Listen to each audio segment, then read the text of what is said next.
Ne riez pas. Qu'est-ce que j'ai entre les mains? Une patate! Et l'objectif est « Make potato great again ». Quand on était jeune, on a tous fait l'exercice de générer de l'électricité à partir d'une pomme de terre, hein, de faire allumer l'ampoule grâce à la patate. On le sait que ça fonctionne. Mais des Français ont décidé d'aller plus loin. On a inventé un petit bidule qu'on plante dans la patate. Et là, attention, la patate, elle vit.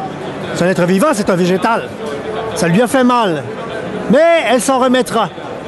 La patate, elle, veut communiquer avec vous. Ne riez pas à la maison, là, c'est sérieux ce que je suis en train de vous dire. Vous avez l'application qui vient avec le gadget. Et ça va vous aider à prendre des décisions.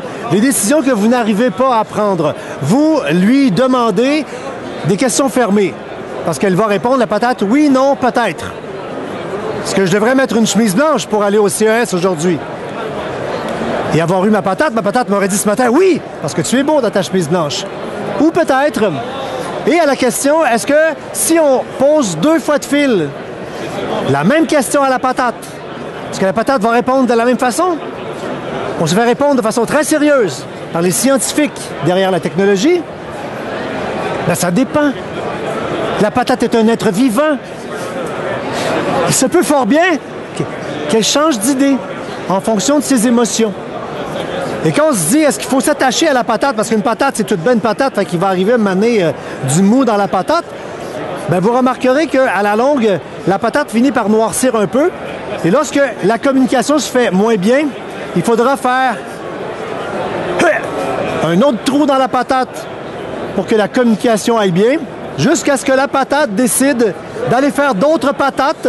Vous la mettrez dans le jardin. On sait qu'une patate faut au moins 1 sac de patates. C'est pas 20 sacs de patates. Puis vous prendrez une patate neuve et vous le brancherez l'antenne. Pour ceux qui se disent « Coudon, il me niaise, Charon », non, tout ceci est vrai. Des Français ont poussé la blague au 183e degré et vous pouvez avoir chez vous une patate intelligente avec qui vous aurez une discussion. On est rendu là.